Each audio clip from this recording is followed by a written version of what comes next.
Welcome to GK Madhu sir online classes.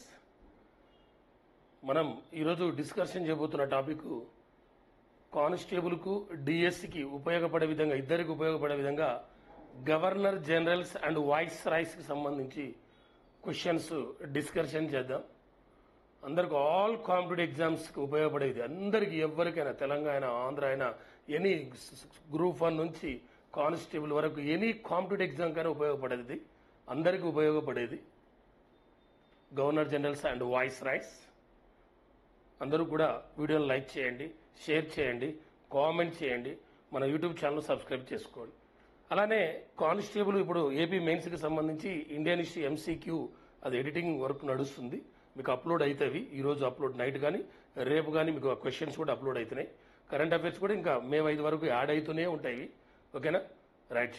అందరూ కూడా వీడియోని లైక్ చేయడం మర్చిపోవద్దు. రెండోది, కానిస్టేబుల్కి సంబంధించి ఇండియన్ హిస్టరీ క్వశ్చన్స్ కంగారు పడవకరి పెట్టేస్తున్నా, అవుతుంది, ఎడిటింగ్ వరకు నడుస్తుంది. మీరు కామెంట్ ఏం పెట్టొద్దు, డోంట్ వరీ. 100 రూపీస్కి 100% న్యాయం చేస్తా. ఓకేనా, రైట్. చూద్దాం ఈరోజు ఆ గవర్నర్ జనరల్స్ వాయిస్ రాయ్కి సంబంధించి ఏమేమి క్వశ్చన్స్ ఉన్నాయి, వాటి ఎక్స్ప్లెనేషన్ విత్ 100% చెప్తున్నాను కదా. ఏ కాంపిటేటివ్ ఎగ్జామ్ అయినా మినిమం ఒక 2-3 మార్కులు తెచ్చుకోవచ్చు. డిఎస్సికి అయితే 1 మార్క్ అనుకోండి, డిఎస్సి తప్ప మిగతా దేనికైనా 2-3 మార్కులు వస్తాయి.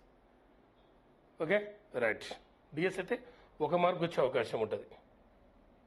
ఫస్ట్ క్వశ్చన్ చూడండి. బెంగాల్లో ద్వంద్వ పాలనను రద్దు చేసిన గవర్నర్ జనరల్ అన్నాం. బెంగాల్లో ద్వంద్వ పాలనను రద్దు చేసిన గవర్నర్ జనరల్ ఇక్కడ కారన్ వాలిస్ ఉండు, వారెన్ హేస్టింగ్స్ ఉండు, లార్డ్ మింటో ఉండు, విలియం బెంటింగ్ అనే వ్యక్తి ఉన్నాడు. ఈ నలుగురిట్లో బెంగాల్లో ద్వంద్వ పాలనను రద్దు చేసిన వ్యక్తి ఎవరన్నాడు? బెంగాల్లో ద్వంద్వ పాలన రద్దు చేసిన వ్యక్తి వారెన్ హేస్టింగ్ అనే వ్యక్తి బెంగాల్లో ద్వంద్వ పాలన రద్దు చేశాడు. ఈయన 1773 నుండి 1785 వరకు 1773 నుండి 1785 వరకు బెంగాల్ గవర్నర్ జనరల్ గా పనిచేశాడు. బెంగాల్ మొట్టమొదటి గవర్నర్ జనరల్ ఎవరంటే ఈయనే, వారెన్ హేస్టింగ్. 1773 నుండి 1785 వరకు ఈయన గవర్నర్ జనరల్ గా పనిచేశాడు. 1765లో అలహాబాదు సంధి ప్రకారం రాబర్ట్ క్లైవ్ బెంగాల్లో ద్వంద్వ ప్రభుత్వాన్ని ఏర్పాటు చేశాడు. ఆ బెంగాల్లో ద్వంద్వ ప్రభుత్వాన్ని ఏర్పాటు చేస్తే దాన్ని రద్దు చేసింది ఎవరంటే వారెన్ హేస్టింగ్. రాబర్ట్ క్లైవే బెంగాల్ గవర్నర్ గా పనిచేశాడు. రాబర్ట్ క్లైవ్ బెంగాల్ గవర్నర్ గా 2 సార్లు పనిచేశాడు. 1758 నుండి 1760 వరకు, తర్వాత 1765 నుండి 1767 వరకు 2 సార్లు ఆయన బెంగాల్ గవర్నర్ గా పనిచేశాడు. ఎవరు? Robert Clive. 65 నుంచి 67, 58 నుంచి 60 బెంగాల్ గవర్నర్ గా. బెంగాల్ మొదటి గవర్నర్ ఎవరు? యాక్చువల్ గా బెంగాల్కు మొదటి గవర్నర్ ఎవరంటే డ్రేక్. మనకు 1773 రెగ్యులేటింగ్ చట్టం ప్రకారం బెంగాల్ గవర్నర్ పదవిని బెంగాల్ గవర్నర్ జనరల్ గా మార్చారు. ఆ బెంగాల్ మొదటి గవర్నర్ ఎవరంటే డ్రేకు. రెండో వ్యక్తి వారెన్ హేస్టింగ్. ఆ బెంగాల్ మొదటి గవర్నర్ జనరల్ ఎవరంటే వారెన్ హేస్టింగ్. ఆ బెంగాల్ గవర్నర్ జనరల్ ని భారతీయ గవర్నర్ జనరల్ గా మార్చింది 1833 చార్టర్ చట్టం ద్వారా. ఈ బెంగాల్ గవర్నర్ జనరల్ భారతీయ గవర్నర్ జనరల్ గా మార్చారు. ఆ మొదటి భారతీయ గవర్నర్ జనరల్ ఎవరంటే విలియం బెంటింగ్. ఆ తర్వాత 1858 భారత ప్రభుత్వం చట్టం ద్వారా ఈ భారతీయ గవర్నర్ జనరల్ వాయిస్ రాయ్ గా మార్చారు. ఆ మొట్టమొదటి వాయిస్ రాయ్ ఎవరంటే లార్డ్ కానింగ్ అనే వ్యక్తి మొదటి వాయిస్ రాయ్ గా పనిచేశాడు. అంటే బెంగాల్లో ద్వంద్వ ప్రభుత్వాన్ని రద్దు చేసిన గవర్నర్ జనరల్ వారెన్ హేస్టింగ్. ఈయన 1773 నుంచి 1785 వరకు పనిచేశాడు. ఇతను అలహాబాద్ సంధి ప్రకారం ద్వంద్వ ప్రభుత్వాన్ని ప్రవేశపెట్టింది రాబర్ట్ క్లైవ్, రద్దు చేసింది వారెన్ హేస్టింగ్. ఈ వారెన్ హేస్టింగ్ కాలంలోనే మొదటి ఆంగ్లో మరాఠీ యుద్ధం జరిగింది. 1775 నుండి 1782 వరకు మొదటి ఆంగ్లో మరాఠీ యుద్ధం ఎవరి కాలంలో జరిగిందనంటే వారెన్ హేస్టింగ్. ఈ వారెన్ హేస్టింగ్ కాలంలోనే 2వ ఆంగ్లో మైసూర్ యుద్ధం కూడా జరిగింది. రెండవ ఆంగ్లో మైసూరు యుద్ధం 1780 నుంచి 84 వరకు జరిగింది. ఆ రెండవ ఆంగ్లో మైసూరు యుద్ధం జరిగినప్పుడు గవర్నర్ జనరల్ ఎవరంటే వారెన్ హేస్టింగ్. మొదటి ఆంగ్లో మరాఠా యుద్ధం జరిగినప్పుడు బెంగాల్ గవర్నర్ జనరల్ ఎవరంటే వారెన్ హేస్టింగ్. ఈ వారెన్ హేస్టింగ్ కాలంలోనే 1773 రెగ్యులేటింగ్ చట్టం ద్వారా 1774లో మొట్టమొదటి సుప్రీంకోర్టును ఏర్పాటు చేశారు కలకత్తా. ఆ మొట్టమొదటి సుప్రీంకోర్టు ప్రధాన న్యాయమూర్తి ఎవరంటే sir Eliza Ampere. Sir Eliza Ampere అనే వ్యక్తి ఎవరంటే మొట్టమొదటి సుప్రీంకోర్టు ప్రధాన న్యాయమూర్తి. మనకు 1773 రెగ్యులేటింగ్ చట్టం ప్రకారం మొట్టమొదటి సుప్రీంకోర్టును కలకత్తాలో ఏర్పాటు చేస్తే ఆ సుప్రీంకోర్టును 1935లో దాన్ని ఫెడరల్ కోర్టుగా మారిస్తే దాన్ని మళ్ళీ 1950 జనవరి 28వ తారీఖున దాన్ని మళ్ళీ సుప్రీంకోర్టుగా మార్చడం జరిగింది. ఆ 1950 జనవరి మొట్టమొదటి సుప్రీంకోర్టు ఏర్పడితే మొట్టమొదటి సుప్రీంకోర్టు ప్రధాన న్యాయమూర్తి ఎవరైనంటే హరిలాల్ జగన్నాథ్ కాని. ఇప్పుడు మనకు మే 14వ తారీఖున 52వ సుప్రీంకోర్టు ప్రధాన న్యాయమూర్తి రాబోతున్నాడు భూషణ్ రామకృష్ణ గవాయ్. ఆయన రెండవ దళిత సుప్రీంకోర్టు ప్రధాన న్యాయమూర్తి. మొదటి దళిత సుప్రీంకోర్టు ప్రధాన న్యాయమూర్తి కేజీ బాలకృష్ణన్. ఆయన 37వ సుప్రీంకోర్టు ప్రధాన న్యాయమూర్తిగా పనిచేసిన వ్యక్తి. ఓకేనా. బెంగాల్లో ద్వంద్వ ప్రభుత్వం రద్దు చేసింది అంటే వారెన్ హేస్టింగ్. ఈయన బెంగాల్ మొదటి గవర్నర్ జనరల్. బెంగాల్ మొదటి గవర్నర్ అంటే ఎవరంటే మళ్ళీ చెప్పారు. బెంగాల్ మొదటి గవర్నర్ ఎవరంటే డ్రేక్ అనే వ్యక్తి. ఈయన మొదటి గవర్నర్ డ్రేక్. బెంగాల్ మొదటి గవర్నర్ జనరల్ అంటే వారెన్ హేస్టింగ్. ఈ డ్రేకు 1756 నుండి 1758 వరకు బెంగాల్ గవర్నర్గా పనిచేశాడు. ఈయన కాలంలో జరిగిన మెయిన్ సంఘటనలు ఏంటిదా అంటే 1756 జూన్ 20న కలకత్తా నగరంలో చీకటి గది ఉదాంతం జరిగింది ఈయన కాలంలోనే. ఆ తర్వాత 1757 జూన్ 23వ తారీఖున ప్లాసీ యుద్ధం జరిగింది. ఆ ప్లాసీ యుద్ధం కూడా ఎవరి కాలంలో జరిగిందనంటే ఈయన కాలంలో డ్రేక్ కాలంలోనే జరిగింది. ఈ కలకత్తా నగరంలో చీకటి గది ఉదంతం దీనికో ఇంపార్టెన్స్ ఉంది. ఇది ప్లాసీ యుద్ధం జరిగిన జూన్ 23కు ఒక ఇంపార్టెన్స్ ఉంది. కలకత్తా నగరంలో చీకటి గది ఉదంతం జరిగింది ఎప్పుడు జూన్ 20న జరిగింది. ఆ జూన్ 20 ప్రజెంట్ మన రాష్ట్రపతి ద్రౌపది ముర్ము బర్త్డే ఎప్పుడంటే జూన్ 20 1958 జూన్ 20. అదే జూన్ 20 మరొక ఇంపార్టెన్స్ ఏంటంటే ప్రపంచ శరణార్థుల దినం, వరల్డ్ రెఫ్యూజ్ డే ఎప్పుడంటే జూన్ 20. మనకు శరణార్థులకు సంబంధించి యుఎన్ఓ అనుబంధ సంస్థ అంటే యుఎన్హెచ్సిఆర్ అనేది శరణార్థులకు సంబంధించిన అనుబంధ సంస్థ. యుఎన్హెచ్సిఆర్ అంటే United nation high commissioner for refuses. దీని ప్రధాన కార్యాలయం ఎక్కడుందంటే జెనీవాలో ఉంది. దీనికి నోబెల్ శాంతి బహుమతి 2 సార్లు వచ్చింది. 1954లో ఒకసారి వచ్చింది, 1981లో ఒకసారి వచ్చింది. అలానే నోబెల్ శాంతి బహుమతి 3 సార్లు వచ్చింది ఏదంటే రెడ్ క్రాస్ కు 1917లో ఒకసారి, 1944లో ఒకసారి, 1963లో ఒకసారి నోబెల్ శాంతి బహుమతి వచ్చింది. ఆ రెడ్ క్రాస్ ని ఏర్పాటు చేసింది 1963లో. ఎవరు ఏర్పాటు చేశారంటే హెన్రీ డ్యూనాంట్ అనే వ్యక్తి ఏర్పాటు చేశారు. రెడ్ క్రాస్ డే ఎప్పుడంటే మే 8 అనేది ఇంటర్నేషనల్ రెడ్ క్రాస్ డే. అంటే జూన్ 20 కలకత్తా నగరంలో చీకటి గది ఉదంతం, జూన్ 20 ప్రపంచ శరణార్థుల దినం, June 20 Droupadi Murmu birthday, June 20 మనకు ఇంకో పాయింట్ ఉంది జూన్ 23. ఏంటిదా జూన్ 20 అని అంటే రాష్ట్రపతి పాలన, మొట్టమొదటి ప్రెసిడెంట్ రూల్. మొట్టమొదటి రాష్ట్రపతి పాలన ఎప్పుడంటే జూన్ 20. ఆ జూన్ 20 ఎప్పుడంటే 1951 జూన్ 20న మొట్టమొదటి రాష్ట్రపతి పాలన విధించబడిన రాష్ట్రం ఏదంటే పంజాబ్. ఆ పంజాబే మన ఇండియాలో నేషనల్ పార్కులు లేని రాష్ట్రం. పంజాబ్. ఇండియాలో 107 నేషనల్ పార్కులు ఉన్నాయి. సిమ్లీపాల్ రీసెంట్ గా వచ్చిన ఒక national park, Simlipal national park ఒరిస్సాలో సెకండ్ నేషనల్ పార్క్. అది మొట్టమొదటి నేషనల్ పార్క్ జిమ్ కార్బెట్ ఇండియాలో. ఉత్తరాఖండ్ నేషనల్ పార్కులు ఎక్కువ ఉన్నది అంటే Madhya Pradesh 11 national park. 106 national park అంటే Raimona national park Assam.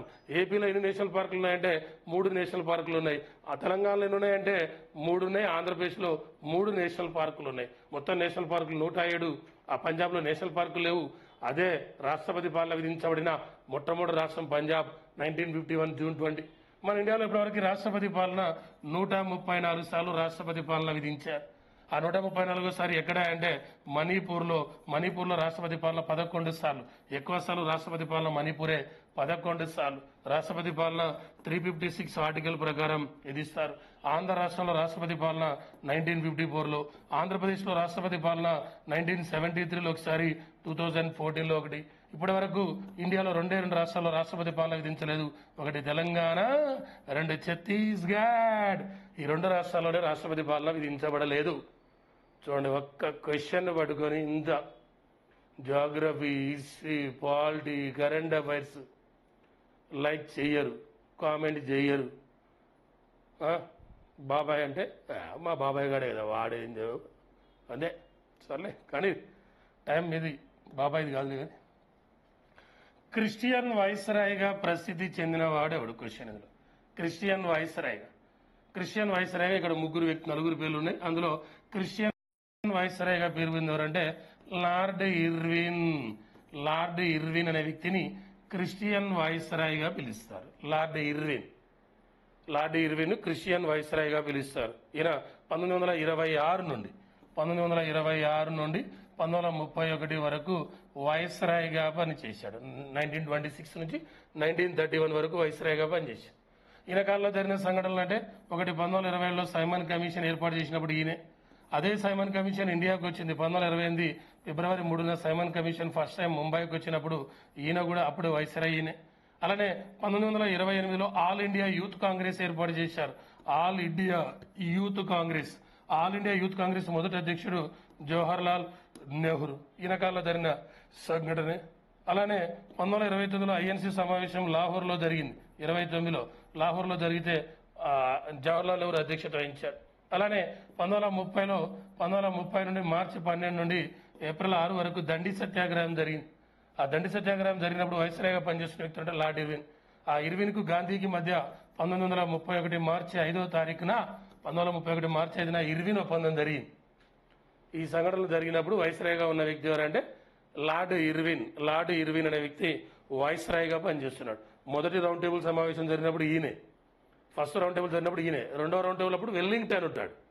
2-3కు Wellington. First round table మాత్రం లార్డ్ ఇర్విన్ వైస్రాయ్. ఆయన్నే క్రిస్టియన్ వైస్రాయ్ అంటారు. యూదుల వైస్రాయ్ అయితే లార్డ్ రీడింగ్. యూదుల వైస్రాయ్ అని ఎవరిని అంటారంటే లార్డ్ రీడింగ్ అనే వ్యక్తిని యూదుల వైస్రాయ్గా పిలుస్తారు. దండి సత్యాగ్రహం జరిగినప్పుడు మెయిన్ సంఘటన ఏంటంటే దండి మార్చ్ 1930 మార్చి 12 నుండి ఏప్రిల్ 6 వరకు గాంధీజీ 78 మంది అనుచరులతో దండి సత్యాగ్రహాన్ని ప్రారంభిస్తారు. ఆ 78 మందిలో ఏకైక మహిళ ఎవరంటే సరోజిని నాయుడు. ఏకైక తెలుగువాడు ఎవరంటే ఎర్నేని సుబ్రహ్మణ్యం. ఆ దండి సత్యాగ్రహం సందర్భంగా గాంధీజీ ఎంపిక చేసిన మొదటి వ్యక్తిగత సత్యాగ్రహి అబ్బాస్ ట్యాబ్జీ. రెండవ వ్యక్తిగత సత్యాగ్రహి ఎవరయ్యా అంటే సరోజిని నాయుడు. ఏది దండి సత్యాగ్రహం సందర్భంగా. గాంధీజీ మళ్ళీ వ్యక్తిగత సత్యాగ్రహం వేరే ఉంది.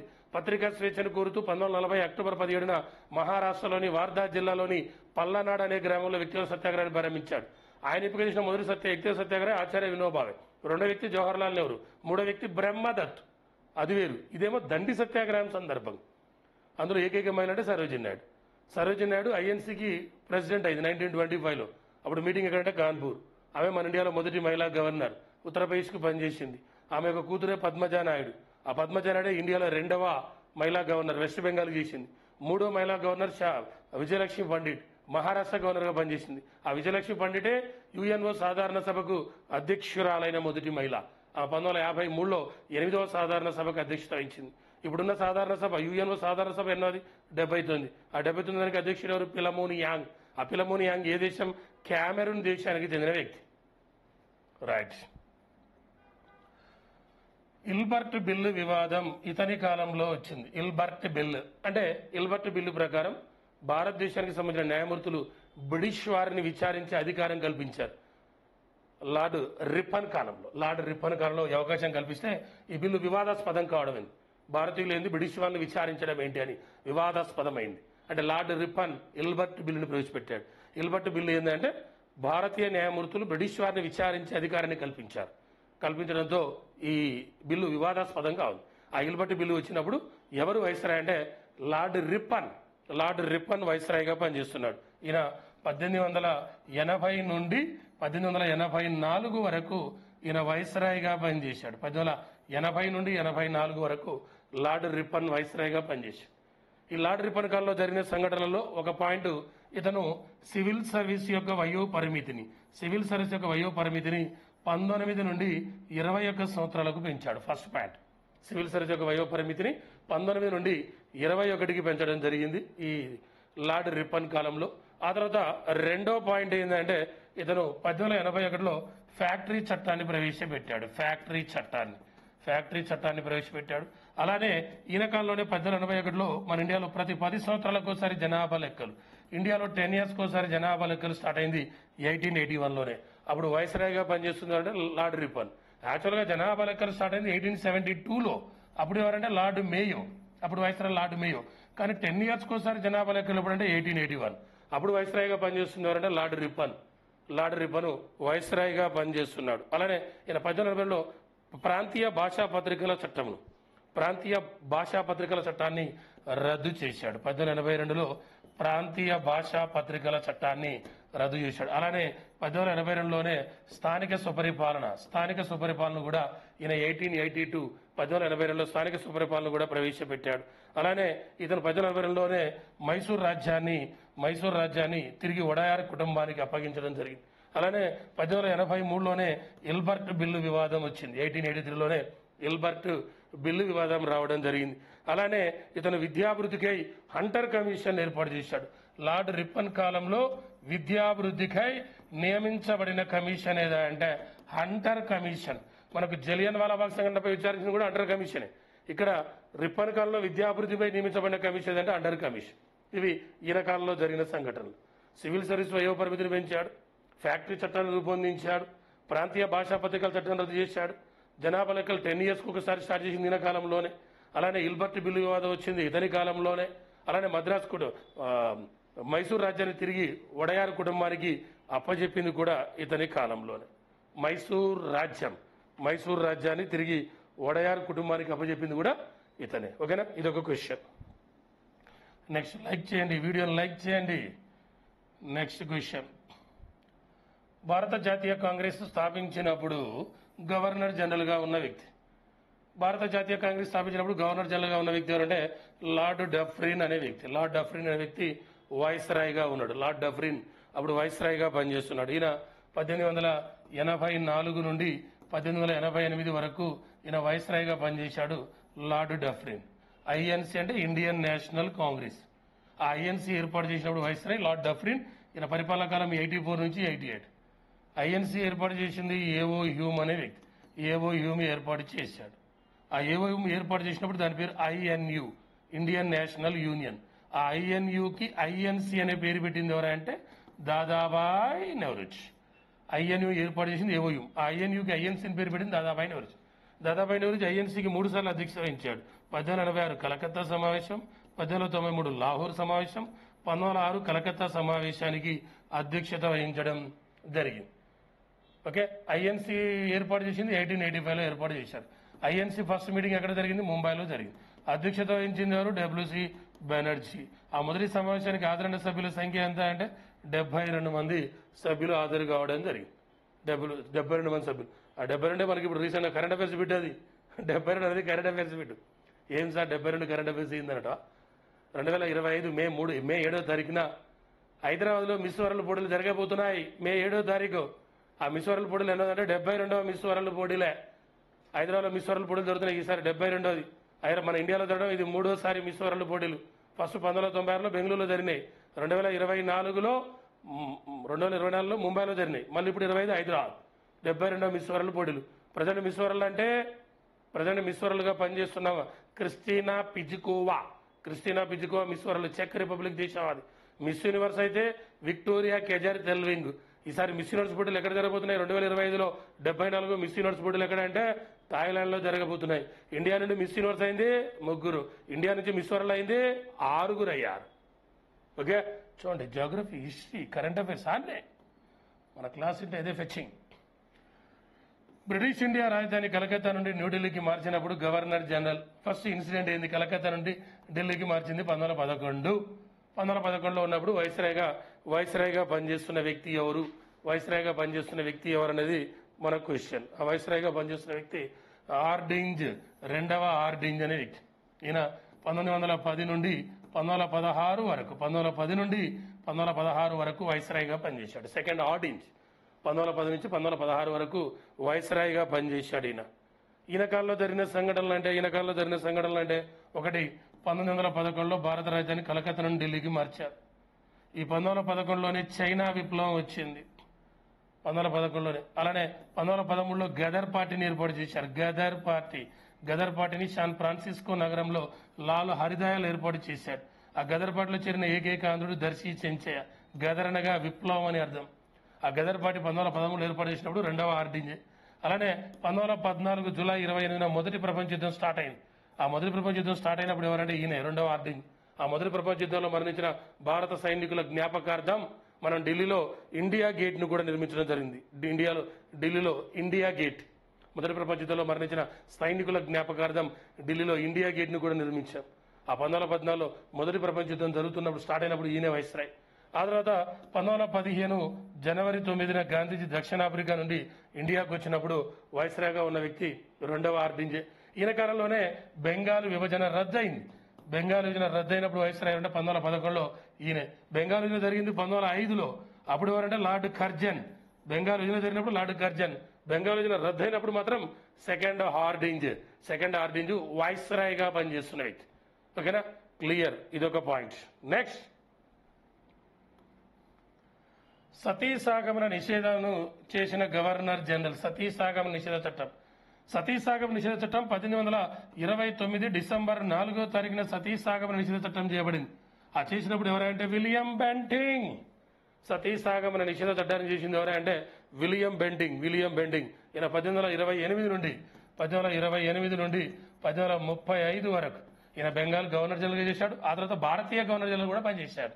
1825 నుంచి 1835 వరకు విలియం బెంటింగ్ భారతీయ మొదటి గవర్నర్ జనరల్ గా పనిచేశాడు. ఈయనే రాజా రామ్మోహన్ రాయ్ సహకారంతో ఈయన సతీసాగమన నిషేధ చట్టాన్ని 1829 డిసెంబర్ 4న అమల్లోకి తీసుకోవడం జరిగింది.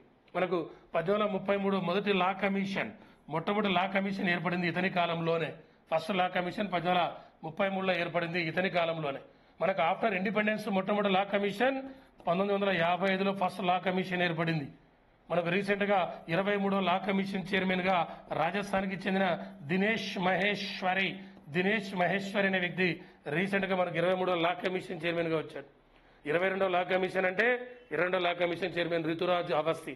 అదే మొట్టమొదటి law commission chairman MC Setalvad. ఆ ఎంసీ సెతల్వాడే మొట్టమొదటి అటార్నీ జనరల్ కూడా. అటార్నీ జనరల్ దేశంలో మొదటి న్యాయాధికారి. అటార్నీ జనరల్ ఎవరు నియమిస్తారు? రాష్ట్రపతి.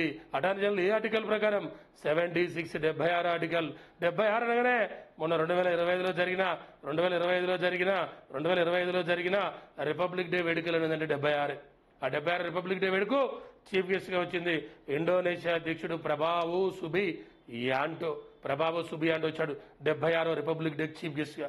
ఆ 76వ రిపబ్లిక్ డేలో ఉత్తమ శకటాలలో బెస్ట్ శకటాలుగా నిలిచింది ఫస్ట్ ఉత్తరప్రదేశ్ది, రెండోది త్రిపురది, మూడోది ఆంధ్రప్రదేశ్ సంబంధించిన ఏటి కొప్పాక బొమ్మలు. ఆ ఏటి కొప్పాక బొమ్మలే అనకాపల్లి ఫేమస్. ఆ ఏటి కుప్ప బొమ్మలనే ఇటీవల రాష్ట్రపతి భవనంలో స్టాల్ ఏర్పాటు చేసుకోవడానికి ఇటీవల ఆంధ్రప్రదేశ్ నుండి ఏటి కొప్పాక బొమ్మలకు అవకాశం లభించింది. అలానే అరకు కాఫీకి కూడా ఇటీవల పార్లమెంటు ప్రాంగణంలో అరకు కాఫీ స్టాల్ ఏర్పాటు చేసుకునేందుకు ఇటీవల పార్లమెంటు ప్రాంగణంలో అవకాశం కల్పించారు. అరకు కాఫీ భారతదేశంలో కాఫీ ఉత్పత్తిలో ఆంధ్రప్రదేశ్ 4th ప్లేస్ లో ఉంది. కాఫీ డే అక్టోబర్ 1వ తారీఖు. ఓకేనా, అంటే సతీసాగమన నిషేధ చట్టం చేసిన గవర్నర్ జనరల్ ఎవరంటే విలియం బెంటింగ్ అనే వ్యక్తి. ఎవరి సహకారంతో? రాజా రామ్మోహన్ రాయ్ సహకారంతో. మరి రాజా రామ్మోహన్ రాయ్ అన్నాం. రాజా రామ్మోహన్ రాయ్ టైం పీరియడ్ అంటే 1772 నుంచి 1833 వరకు రాజా రామ్మోహన్ రాయ్ యొక్క పీరియడ్. 1772 మే 22న రాజా రామ్మోహన్ రాయ్ జన్మించాడు. ఈయన 1833 సెప్టెంబర్ 27న మరణించాడు. భారత పునరుజ్జీవన పితామహుడు అంటే రాజా రామ్మోహన్ రాయ్. ఈ రాజా రామ్మోహన్ రాయ్ 1815లో ఆత్మీయ సభ ఏర్పాటు చేశాడు.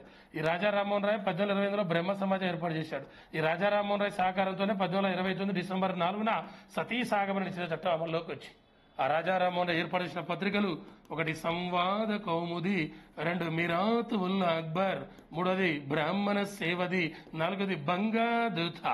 ఈ 4 పత్రికలు ఎవరి అంటే రాజా రామ్మోహన్ రాయ్.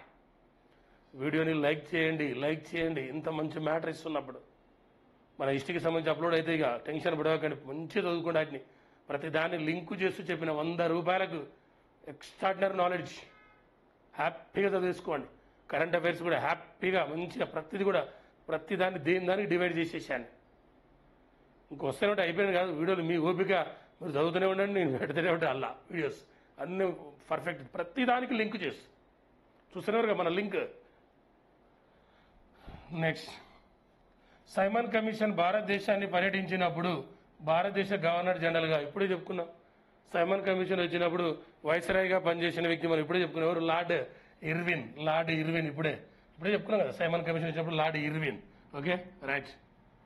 1857 సిపాయిల తిరుగుబాటు వీరి కాలంలో జరిగింది. 1857 సిపాయిల తిరుగుబాటు వీరి కాలంలో జరిగింది. ఎవరి కాలంలో? లార్డ్ కానింగ్ కాలం. 1857 మే 10 సిపాయిల తిరుగుబాటు మీరట్లో స్టార్ట్ అయింది. ఆ స్టార్ట్ అయినప్పుడు ఎవరంటే లార్డ్ కానింగ్ అనే వ్యక్తి. లార్డ్ కానింగ్ అనే వ్యక్తి.